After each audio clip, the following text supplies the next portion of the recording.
My dear Father Victor Silva, our chief guest for today, Reverend Fathers, Sisters, distinguished guests of yours, friends and ladies and gentlemen.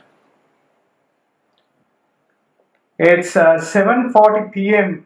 in the evening, and before I came up on stage, I could not help but notice some threatening messages to my phone by my friends to keep this speech brief. And on such circumstances, let me assure you by saying the very words King Henry VIII of England once said to his 6 wives, I won't be keeping you for too long. Let me relate to you a story of a young boy. The boy in this story had a great desire to write. He had all kinds of thoughts and all kinds of subjects of interest to write. Yet he did not have the opportunity nor the guidance to write or publish what he wanted. He struggled a lot during his early teenage years to write, to put basic words into sentences, and to compose an article. His own school had a monthly magazine published for students to display their literary skills. However, when he would write to them, his articles would only reach the wastepaper basket of the editor. Once he inquired his teachers as to why his articles were rejected, their response was, it's too technical, bizarre, not readable, and the readers would not enjoy it. This broke his heart. He developed a passion for history over the years. No one considered this interest seriously. His own seniors discouraged him to pursue this interest. Sometimes the people who he once looked up prevented him in writing whatever he wanted to write. In such circumstances, when he came home with his tail between his legs, with his hopes all lost, he had someone to say, let it be, or don't give up. The boy in this story is speaking to you right now, and the person who empowered me right from the beginning was a lady called Mari Veerasinghe, my loving grandmother of revered memory, to whom this book is dedicated today. The role of someone into history, especially into serious research, is a very simple philosophy, and that is to travel time. Of course, this does not mean what is being parodied in blockbusters, but the mere fact of going down in your research, diving into the subject, and understanding the background of events, as it were, unbiasedly, irrationally. When one ventures a research to the past, you are bound to find gems of priceless value. These gems should be brought back to the present and preserved for the future so that it's used and studied and repeated for the benefit of all. Little byte lost is by far more than a gem. I too had to travel back to the 1950s to deep dive the subject of Little Byte Lost and its background and Father Noel Crusz, which quite unfortunately had been buried in the past and the memory of many. Tracking material for this book was by all means not an easy one. Information in the form of written records were very scanty. I had to rely on the very primitive methods of research in order to write about the subject. These were based on newspaper coverage the film received in 1956, the correspondence of Noel Crusz, and so on. However, the major method I used to complete this book was in the form of interviews. Knowing that the cast and the crew of the film and their relatives and those who made memories of the making of the film are scattered all around the globe, one would be challenged to track all of them. However, with the availability of social media, email facilities, and not forgetting the splendid worldwide network of Josephians, I was able to track down the individuals and to listen to their story. this warranted a lot of time and discipline. Believe me, it was a worthy endeavor. It was worth the time. Ensuring accuracy and writing a subtle flow of events is challenging, yet not impossible when you receive aid from the one above. My dear friends, I am not going to talk about the content of this book, as my dear friend Peter and Father Victor have already spoken well of it. However, I would like to answer one question people have been asking me for some time. This is as to what made me write about the life contribution of Noel Crusz and the making of Little Bite Lost. I came to know of this film, Little Bite Lost, thanks to Mr. Francis T. Almeida, my good friend, who is also in the house today. This was during the decisive days of completing my previous book, when Sir Francis first spoke of Little Bite Lost, the making of a film by the Film Society of St. Joseph's College. I thought it was some sort of a joke, something you would always pull on me.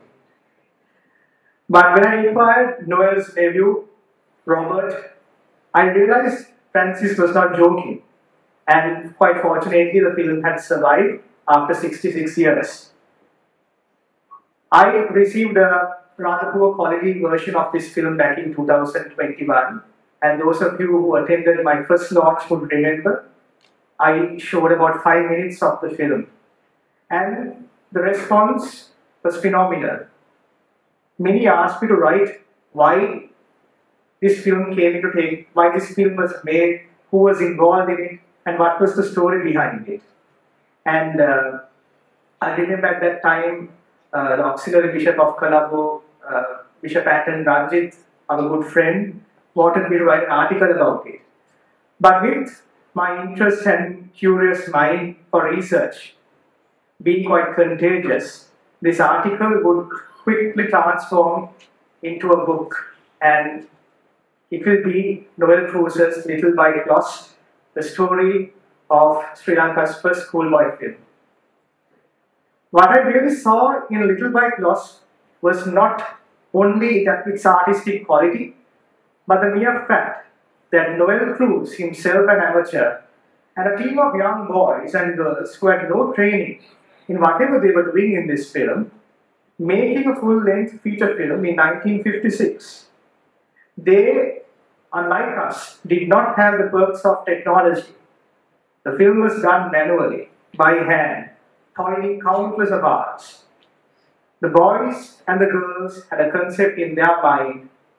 They gathered as a team and executed it to be what it is. Is that not what we expect from youngsters today?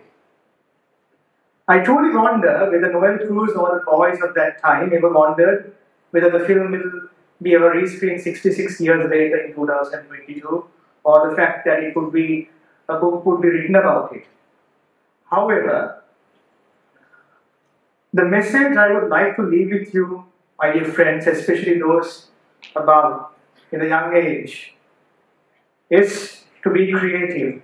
Initiate your concepts, be wise, and do whatever you have to do, and never give up till you see it receive the day of life. I truly wonder whether restoring this film was not an easy one. The original 16mm film we had was not in the best of conditions. However, thanks to Hemappriya Kandambi and his fabulous museum restoration, we were able to restore this film in a fabulous way, as you just witnessed it. We received a VHS film from Dr. Srilal Fernando of Melbourne. Having this material, Dulhan Silva and Robert Crusz of the Tulana Media Unit spent hours, days and weeks to obtain the version you just witnessed. All sound in this film, which you just saw, was doctored, and it did not exist in a real version of the film. So the creative minds and the attention to detail of this team in Tulana should be lauded for the days to come. They considered this a labor of love. and I thank them all for this tremendous restoration process. I sincerely thank our chief guest for today, Reverend Dr. Victor Silva, who correctly considered this as a tribute for admitting me to St. Joseph's College 18 years ago. My first rector, for coming today, raising this occasion, and also speaking in inspiring words about my book and the efforts on it. I thank Father Sylvester Anasinger and Father Travis Gabriel, my former rectors, for taking time off your busy schedule for coming today and making this day very memorable. I am grateful of the support of the intellectual giant, Father Aloysius Piris, who isn't present today, who I consider my mentor for the last decade, for teaching me the art of research and imparting me both knowledge and virtue.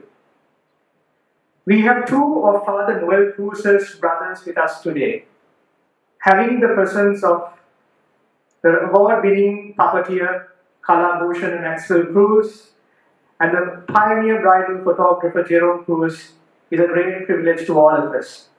Uncle Jerome, I cannot thank you enough for all what you have done for me in the last few months. Also, I cannot but mention the support given to me by Father Noel's own nephew, Robert Crusz, who wrote the foreword to this book and who has been helping me in various aspects. Uncle Robbie, I am very grateful for the help, for being a friend, a mentor, and I'm really short of words to appreciate all what you have done. I'm grateful of the veteran filmmaker who I'm a big fan of, who has done a lot to Sri Lankan cinema, Mrs. Sumitra Piris, for gracing this occasion. I am aware that your late husband, Lester James Piris, and his brother Ivan Piris were classmates of Father Noel Crusz at St. Peter's College. Of course, not a very developed school like St. Joseph's College. But anyway, Madam, thank you so much for coming. It's a great privilege.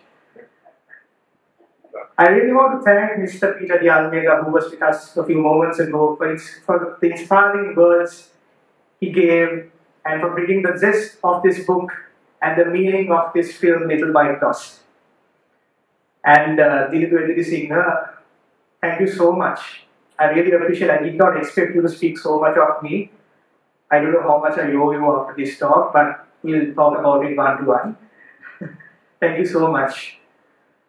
I want to thank all those who helped me with information, material for this book here in Sri Lanka, in the land down under, Australia, the United Kingdom, USA, Canada, and elsewhere, especially to Jeremy De Lima of Melbourne for going the extra mile to trace people, information, and material for this publication. I especially want to thank my good friend Dr. Kamini Kulatilaka and Auntie Shilendra for the support you have been giving me, for writing about me, doctoring this book, and for the various opportunities you have created in the last few months. I must thank Mr. Dayananda and the College of Surgeons Auditorium College of Surgeons in Sri Lanka for lending us this beautiful, prestigious auditorium, which, as a historian would say, would make this a day for the ages. Now, today, just as you, ladies and gentlemen, I all had to do was to sit back and relax and watch the entire event. And you might wonder who the real team of people were behind this entire launch and the days before and the days in promoting this book after today. And believe me, ladies and gentlemen, most of you consider me as a young author, but all of the people who are behind this are younger than me. They're in their early 20s, and I really appreciate all of them wearing suits. You might see them around.